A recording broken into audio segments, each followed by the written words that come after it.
大家好，歡迎收睇 Fortune Insight 今日速報。開始之前，記得先點讚、訂閱同埋撳埋小鈴鐺。今日將會為大家報導3宗消息，分別係香港各區樓市最新二手成交同蝕讓市況、網紅女實習醫生涉嫌行為不當被停職調查，同埋擁有40年歷史嘅老字號連鎖酒樓青葉海鮮酒家接連有分店結業。第一單猛料，我哋首先關注一下香港最新嘅物業市場成交狀況。最近樓市嘅二手交投可以話係喜憂參半，當中有唔少屋苑都錄得蝕讓個案，但同時亦都有部分長線或者短線業主大賺離場。首先睇下粉嶺北嘅新進屋苑。粉嶺及上水喺6月份暫時錄得大約20宗二手買賣，其中粉嶺北新盤之一嘅屋苑就出現咗連續蝕賣嘅情況，好似一個位於屋苑低層嘅單位，實用面積大約222方尺，屬於開放式間隔。原本業主開價大約310萬元放售，經過買家大力議價之後，最終以295萬元成功易手，折合實用尺價大約13,288元。據理解，原業主係喺2022年以大約307萬元一手買入呢個單位，持貨大約4年時間。今次轉手帳面要蝕讓12萬元，物業出現咗明顯嘅貶值。除咗粉嶺之外，元朗區嘅市況亦都非常受到關注。元朗喺6月份錄得大約40宗二手買賣，當中有賺有蝕。其中元朗市中心指標屋苑一個高層兩房單位，實用面積大約393方尺，業主開價640萬元。經議價後，最終以625萬元成交，實用尺價大約15,903元。雖然呢個成交價創下咗該屋苑同類型細兩房單位近3年嘅新高紀錄，不過原業主持有單位大約8年時間，今次賣樓帳面依然要蝕讓33萬元，物業貶值咗大約5%。另外喺大嶼山愉景灣亦都錄得一單大額蝕讓成交。一個複式單位，實用面積大約1760方尺，屬於套兩房設計，附設露台同埋私家花園，最終以2,958萬元賣出，實用尺價大約16,807元。雖然呢個尺價創下同類型單位近10年嘅新高，但係原業主係喺2014年以高達3,271萬元一手向發展商買入，持貨長達12年。今次轉手帳面大幅蝕讓313萬元，跌價接近1成。不過樓市亦都唔係一面倒衰晒，有啲半新盤或者一手買入嘅單位依然有得賺。好似西營盤一個中層一房單位，實用面積大約278方尺，向住市景，以752萬元成交，實用尺價高達27,050元。原業主喺2024年7月先以575.8萬元一手購入，短短大約2年內轉手，帳面大賺176.2萬元。期內物業大幅升值超過3成。再睇下屯門區嘅半新盤。青山公路青山灣段一個新項目嘅低層單位，實用面積大約305方尺，屬於開放式間隔，向內遠景。新買家睇完樓之後，即刻決定以300萬元購入，實用尺價大約9,836元。原業主喺舊年1月先以約242.2萬元一手買入，持有短近年半。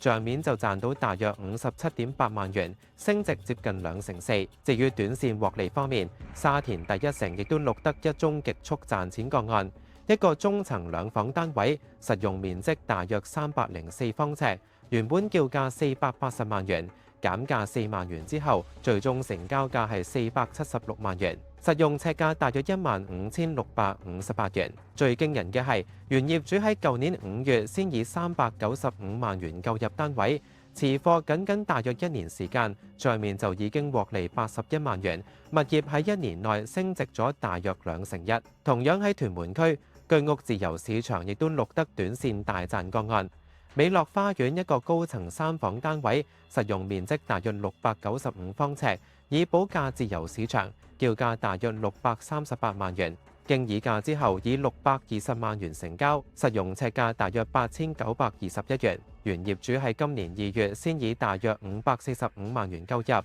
僅持有大約4個月，帳面就大賺咗75萬元。長線投資或者自住老牌屋苑方面，賺幅就更加驚人。例如北角城市花園一個高層3房設計、向山景嘅單位，實用面積大約593方尺，原本叫價880萬元，減價80萬元之後，以800萬元獲承接，實用尺價大約13,491元。原業主早喺2007年4月以325萬元購入，長線持貨約19年，帳面大賺475萬元，升值接近1.5倍。另外，將軍澳中心一個高層2房單位，實用面積大約465方尺，向內園景，原本叫價800萬元，放盤短短2星期就獲得外區客租住買，以約790萬元承接。實用尺價大約16,989元。原業主早喺2002年12月以約195萬元購入，持貨長達24年，帳面大幅獲利595萬元，物業價值飆升咗3倍。九龍區方面，旺角一個高層開放式單位，實用面積大約203方尺，享有海景，原本叫價388萬元，獲得內地客垂青。預期收租回報可以達到4厘以上，議價後以385萬元成交，實用尺價大約18,966元。何文田指標豪宅富甲半山亦都錄得換樓客入市，一個高層大單位，實用面積大約1,137方尺，屬於套3房連工人套房間隔。原本開價2,500萬元放售，最新以2,420萬元沽出，實用尺價大約21,284元。原業主喺2010年以1,938萬元購入。西貢區亦都有大額成交，礦湖居二期一個雙連孖屋單位，總實用面積高達3,890方尺。另外連埋大約3,812方尺嘅大花園，以及長達59尺嘅私人船位，最終獲單一買家斥資6000萬元一併購入，實用尺價大約15,424元。原業主分別喺2008年同2009年購入，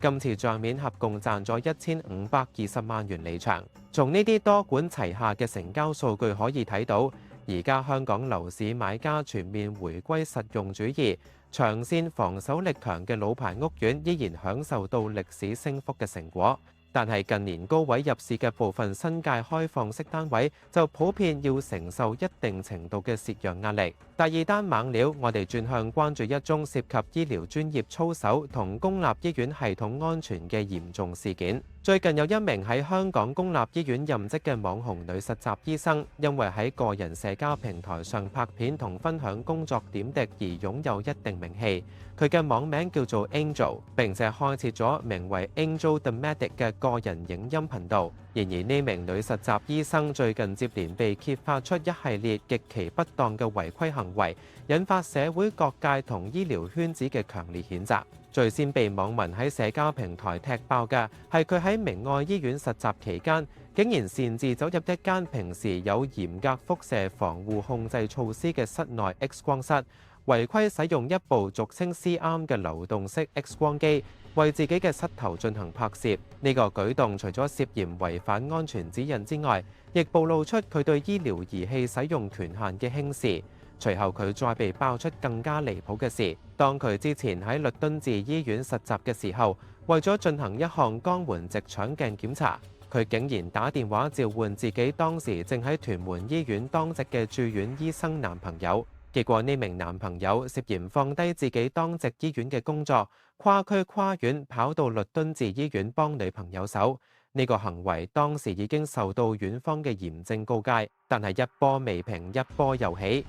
醫院管理局最新嘅調查更發現，呢名女實習醫生涉嫌喺未經授權之下，喺明愛醫院擅自盜用或者使用其他人嘅電腦帳號，登入醫院內部嘅臨床醫療系統，並且跨院瀏覽咗屯門醫院嘅病人醫療記錄。呢個行為嚴重危及病人嘅私隱同埋醫療系統嘅資訊安全。醫管局喺發現事態嚴重之後，已經即刻採取行動，宣布將呢名女實習醫生以及佢喺屯門醫院任職住院醫生嘅男朋友兩人嘅臨床工作即時暫停，同時亦都取消咗佢哋登入臨床醫療系統嘅所有權限。為咗保障公眾利益同病人安全，醫管局已經正式將事件報警處理，交由警方全力展開刑事調查。目前局方正全面審核相關嘅病人記錄，幸好暫時未發現病人嘅治療受到任何異常影響。與此同時，涉事女實習醫生就讀嘅香港大學醫學院亦都作出咗高度關注嘅回應。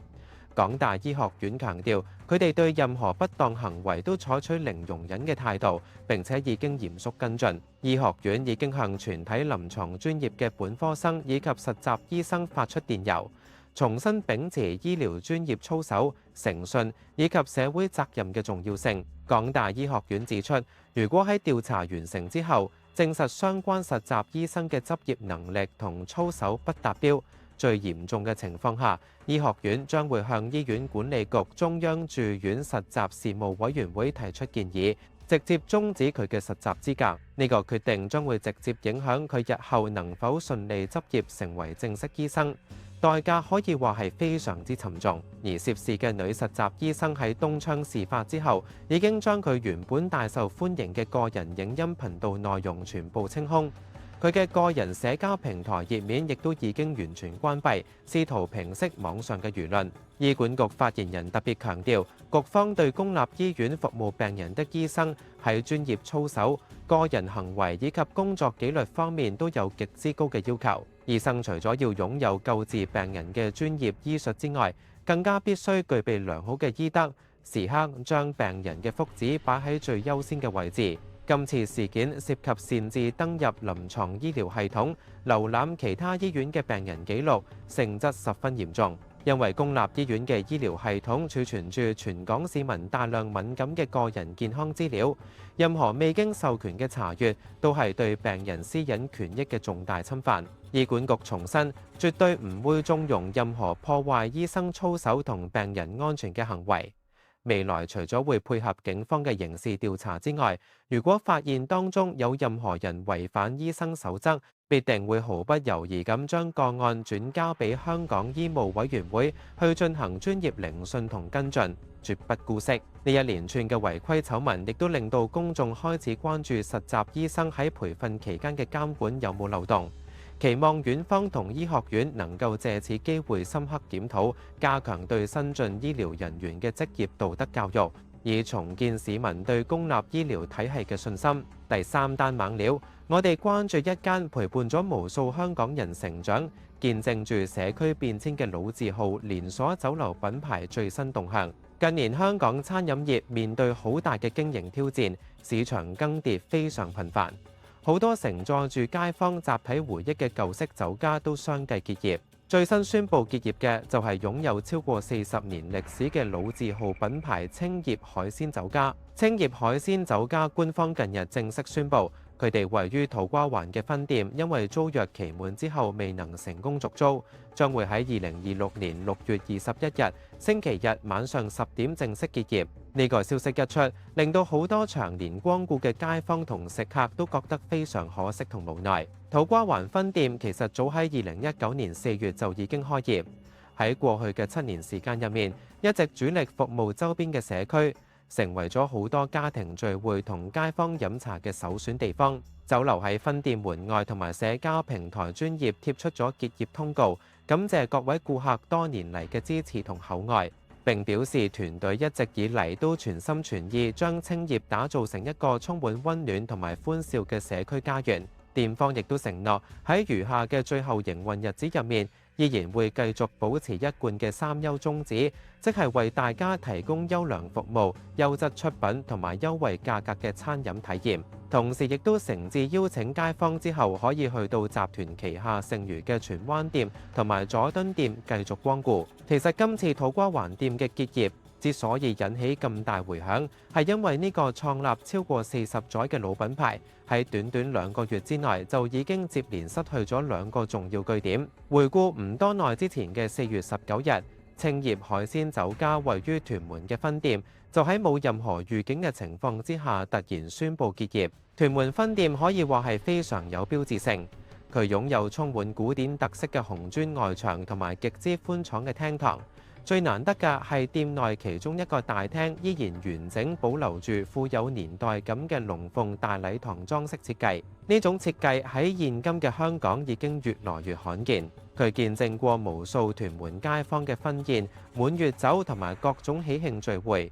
除咗裝修有特色之外，青葉海鮮酒家一向都以供應多款坊間少見嘅傳統懷舊點心而聞名。好似而家出面好難食得到嘅經典芝麻卷，充滿舊式風味嘅鵪鶉蛋、燒賣、香脆可口嘅懷舊蝦、多士、外脆內軟嘅炸鮮奶卷，以及傳統手工菜子薑黃金皮蛋等等。呢啲全部都係深得老一輩同饕客喜愛嘅共同回憶。青葉海鮮酒家由何東清太平紳士喺1985年創立，當初最早期嘅前身其實叫做青葉小館。酒家係由荃灣呢個新市鎮起家嘅，一直以來都係荃灣區內歷史最悠久嘅新派粵菜海鮮酒家。隨住品牌不斷發展茁壯，全盛時期喺香港多個核心區域都有據點，包括荃灣總店、佐敦分店、屯門分店以及今次宣布結業嘅土瓜灣分店，生意網絡可以話係遍佈新界同九龍。然而，近年香港整體餐飲業市道面臨結構性轉變，市民嘅消費習慣有所改變，加上租金、食材同人手成本持續高企，令到唔少傳統大酒樓嘅經營空間受到嚴重擠壓。青葉海鮮酒家喺短短2個月之內，接連因為租約問題而被迫關閉屯門同土瓜灣2間重要嘅分店。現時成個集團喺全香港就只剩返荃灣總店同埋佐敦分店呢2個僅存嘅據點去繼續維持營運。呢個情況除咗令到好多由細食到大嘅忠實食客感到無奈之外，亦都側面反映出本地老字號中式酒樓喺面對時代巨輪同經濟環境轉變下所要面對嘅巨大生存考驗。好多街坊都紛紛表示，希望餘下嘅2間分店能夠繼續堅持落去，保留住呢份屬於香港人嘅傳統茶樓風味同集體回憶。多謝收睇 Fortune Insight 今日速報。唔知大家對於以上幾宗新聞又有啲咩嘢睇法呢？歡迎喺留言區分享你嘅意見。如果大家面對港股同美股而家咁難搞嘅市況，覺得有啲不知所措，想學多啲嘢，又想參考各大股票名家嘅即時操盤心得，可以考慮訂閱 Fortune Insight Prime。另外，你亦可以直接聯絡90後投資經理阿賢幫手做資產管理，喺下面資訊欄填一填張 Google Form 就得。喺香港生存，一定要知多啲金融黑幕、內幕、爆料同埋經濟投資專業知識。現金流有壓力，有個方法教你零成本賺銀行錢，仲可以套現到170萬，利用信用卡免息分期賺積分，再賺埋高達10萬蚊利息。請即刻訂閱渾水財經 Channel Patreon， 資訊欄一樣有訂閱連結。希望可以喺呢啲產品度見到大家。再見。